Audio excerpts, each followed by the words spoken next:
ôi thì cầm đáy biết thì cầm cho một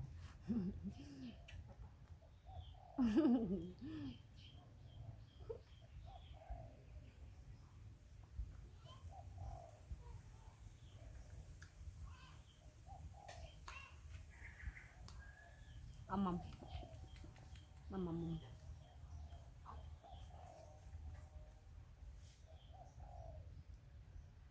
bắt đáy ngà lắm nhưng mà chết ở nhà ngắm rô hồng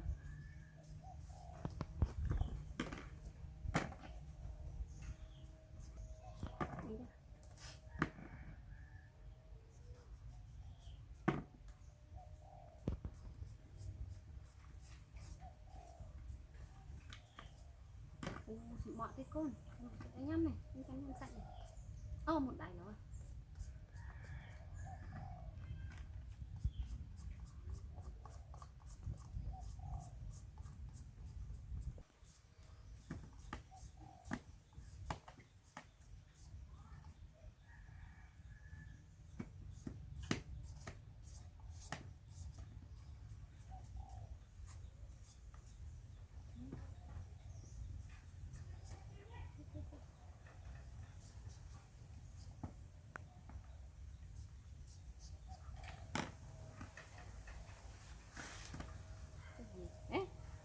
bọc ổn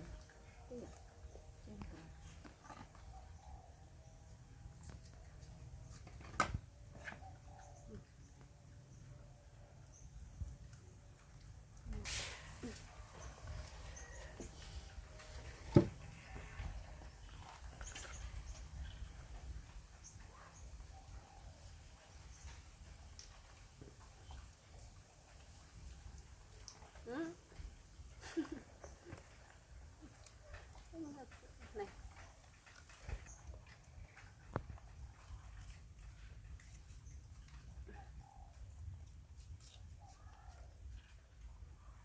nhầm ớt xanh nhầm vô tiếp nhầm ớt xanh rồi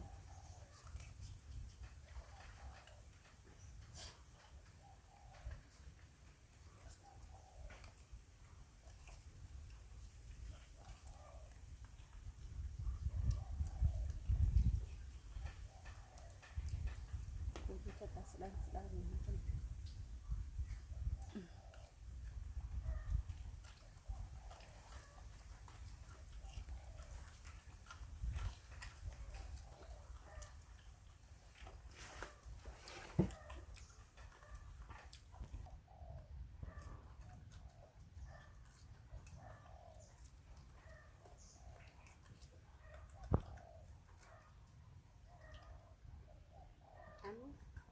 không phải em cái bịt tay này ột là đúng rồi.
cốm hơn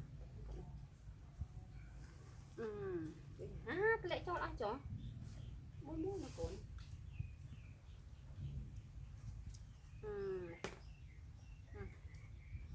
lại cho tiếp này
họ làm uống một lần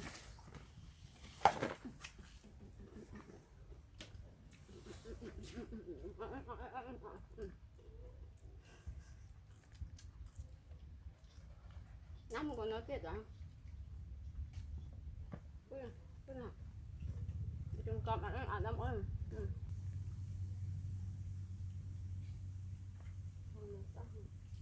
đây là đơn phụ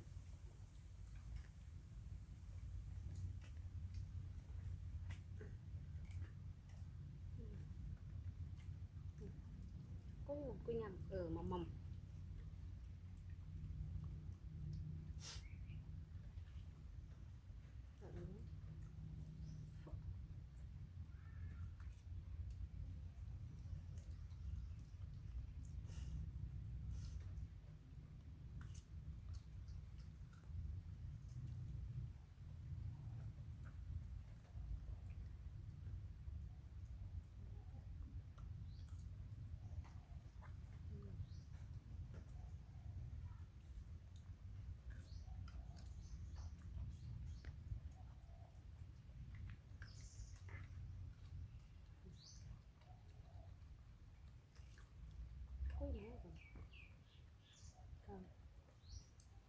chả đã cuốn quy tô à quy nó quy chiên còn ô lẽ mang lắm con làm ấy chả nè nè mà cho con còn có mà cho con mà làm đây quy này mà quy à mà quy đừng ăn hè mà con này đã chè đã chưa chè đây mọi nhâm này này được không mắm rồi